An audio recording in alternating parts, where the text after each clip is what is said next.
welcome to season 3 of The Hit Earners. In this season, we are taking a new approach to be focusing on one on one conversations with industry experts, diving deeper into their insights and experiences. Today, we have the pleasure of speaking with Mr. Gautam Ganeriwal, a prominent figure of the textile industry. Mr. Gautam, your journey in this sector has been inspiring. To set the stage, could you share some highlights from your career and the work that you have been doing? Thank you, Payal. Thanks for giving this opportunity to speak on behalf of Sitaram Spinners. I'll just quickly introduce myself and what we do. I'm Gautam Ganeriwal, currently serving as Managing Director at Sitaram Spinners Private Limited. At Sitaram Spinners, we are passionate about creating value in the textile industry through innovation, sustainable practices, and a commitment to excellence. I'm excited to share insights on our journey and how we are helping to shape the future of the textile industry. Sitaram Spinners was founded with a clear vision to become the global leader in smart textiles by delivering value to all the stakeholders. We are a family owned company, and that places actually great emphasis on the core values which a family decides, which are integrity, respect for people, teamwork, continuous improvement, and stakeholders' delight. Over the years, we have grown from a very small company of 14,400 spindles in 2008 to a key player in specialized yarn production, especially for denim and this bottom weight sector. We have expanded our product line to include a lot of innovative and sustainable yarn solutions also. In fact, a lot of our yarn solutions has to do with the substituting the imports which were presently happening in India. And we will keep our journey on and we'll go further deeper into ensuring that how can we innovate the products which will actually solve the real world problem. Our growth journey has been guided by our commitment to sustainable development, employee welfare, and service to our customers with the best possible. With recent global supply chain challenges and a rising focus on sustainability, India's textile industry is positioned to play an incredibly crucial role in reducing import dependency. Today, we'll explore how resources, innovation, and supportive policies can drive India's textile sector towards self reliance and greater global competitiveness. To start, could you share your perspective on the potential of Indian textile brands in emerging markets? Or which region or countries do you feel offer the most promise, and what unique approaches can Indian brands adopt to establish themselves there? I think emerging markets like Japan, Russia present a very unique opportunity for India, especially in the textile sector. Japan, with its high quality standards and preference for sustainable products, aligns well with what we produce in India. For India to strengthen its role, it's important to position itself as a reliable, quality centric, and sustainable sourcing hub. Of course, we can leverage on our cost competitive production, domestically available key raw materials like polyester, cotton, viscose, skilled workforce, and Make in India initiative to meet the demands of these markets. Additionally, attending this trade phase, I hope BSL is actually taking a notch up and maintaining a strict focus on quality will go a long way in building trust and creating a strong foothold in these markets. And interestingly, Japan offers a duty free access to Indian textile products, and Russia is inviting exports from India in return to sell their oil. I think it's a win win situation. I think both countries fit very well, extremely well, to the products which India want to export. And I think the next phase of growth, at least in this decade, is going to come from these two countries. The biggest growth. That's fair. In the argument, there is no argument in that, I feel. So now, how can India leverage its domestic production capabilities to reduce the reliance on the imported textile products? So India has a very rich legacy in textile production from time immemorial, and with a highly young, skilled population. Indian textile mills are already investing in advanced technologies and machineries, and us, which was not priorly ever done by a lot of companies, but manpower training has become a vital part also of Indian textile mill journey. This will surely enhance our domestic production capabilities to produce high quality fabrics, yarns, and garments that can compete with the international products. At Sitaram, for example, we have adopted an innovative spinning technique. I think patent is pending, so I can't discuss. And the sustainable practices that allow us to create value added products. To further reduce reliance on imports, we need to invest in R&D, improving efficiencies in manufacturing, and of course focus on employee training regularly. I think if we meet the international standards in quality and sustainability, there is no reason why Indian textile products can't replace imports. In fact, India replacing imports is a step one. I think what you mentioned, upscaling, is going to be a big part into this. I mean, we'd be looking forward to the product that you've been gatekeeping of from all of us. What role can Indian government policies and incentives play in accelerating import substitution and the upscaling in the textile sector? Yes, I think Indian government and policies play a very critical role in supporting textile sector. Mhm. Government is already working in a lot of places to ensure that export from India goes up, economy goes up, and they are much more focused and serious than prior. That's what I felt.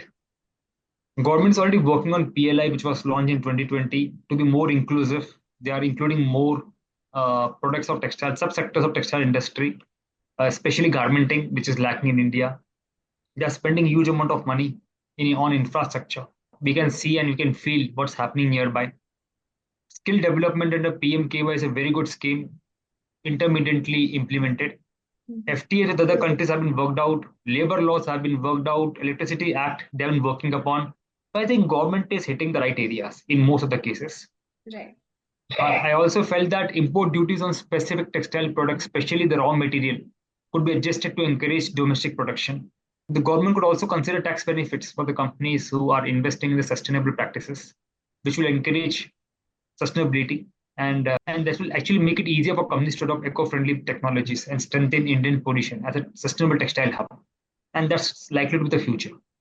Okay, so since we already spoke about how government is already working upon everything, now moving forward, we all know how much digital advancement is there in the sector. So how can Indian textile manufacturers leverage that digital technologies to enhance their global competitiveness?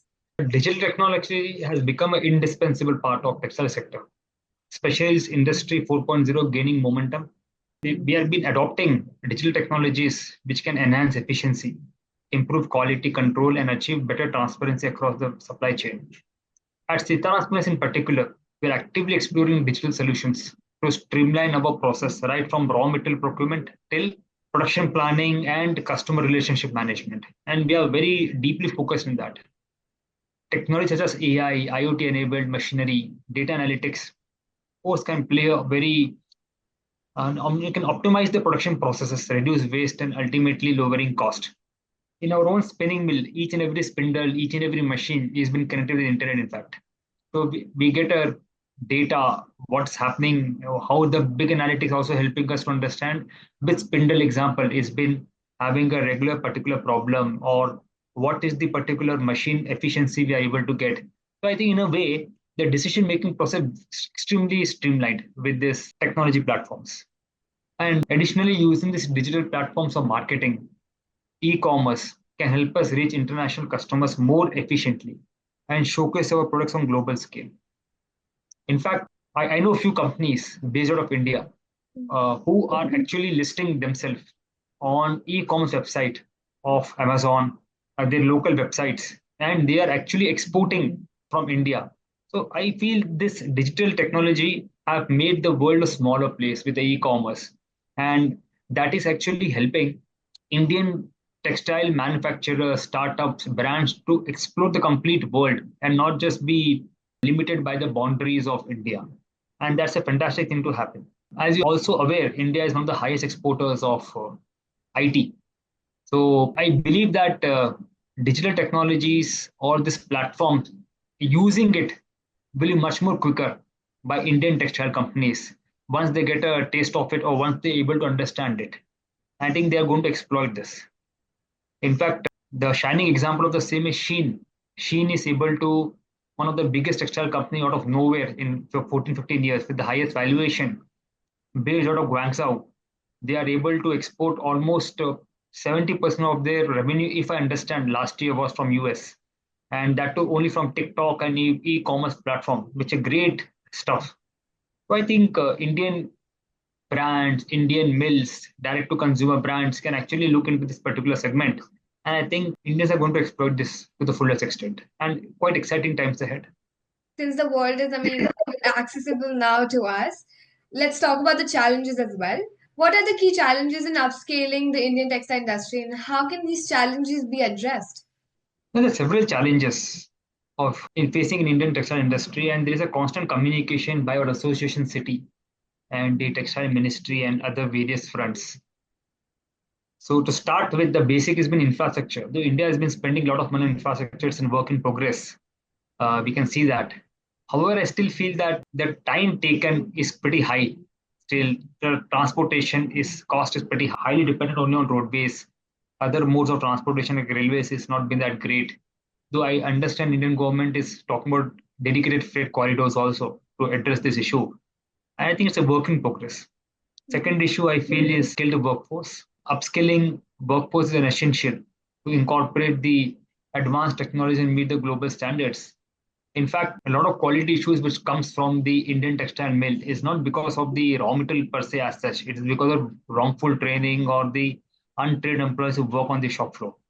So the initiatives taken by the government in terms of PMKVY and the government has been quite generous in their payout, and they are looking actually seriously to how do they upskill the people in terms of training. In fact, in China, what I read some time back was they spend a lot of money on vocational training. In fact, when they are school, college, also a lot of people go to the vocational and they train themselves, learn themselves rather than bookish knowledge. I think Indian government education can also overall in this particular case, but a lot of startups coming up, they are actually looking into this. Third, I feel is sustainability. The global demand for sustainable products requires to rethink our production processes. By encouraging sustainable practices through government incentives and consumer awareness, we can make sustainability a priority and a competitive advantage. Government can think about some tax benefits for industry adopting sustainability. Another aspect I feel is the market access. Limited access is available to international markets, which can be addressed by strengthening trade policies further. I know India has been in talks with Europe, Middle East, and a lot of Canada. I think it's been off right now. In terms of signing FTAs, India has been negotiating with them. The faster they do, I think the better it would be for Indian government to have a level playing field. Indian textile means to have a level playing field with other competing nations. I also feel that high raw material cost is definitely an impediment for growth. Indian cotton price used to be around 8 to 10% cheaper compared to your competing states, competing countries. Off late, with the increasement of MSP, with the low yield in the cotton field, and as well as with the import duty which has been levied because of this, I think this has led to a very high cost of raw material. And we are not being that competitive that we prior used to be while exporting the products. So this is a real cause of concern. And 70% of the products for a spinning mill or for knitting mill per se is raw material.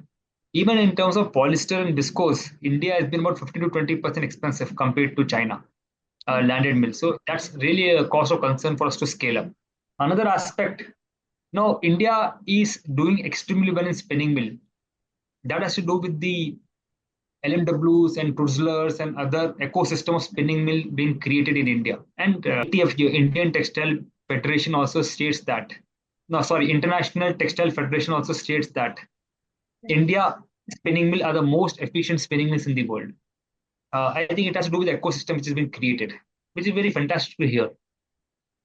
If government come with some incentives or with a plan, how do or with a different strategy in order to attract world-class knitting, weaving, processing, garmenting people, machinery people to come to India and set up the shop there.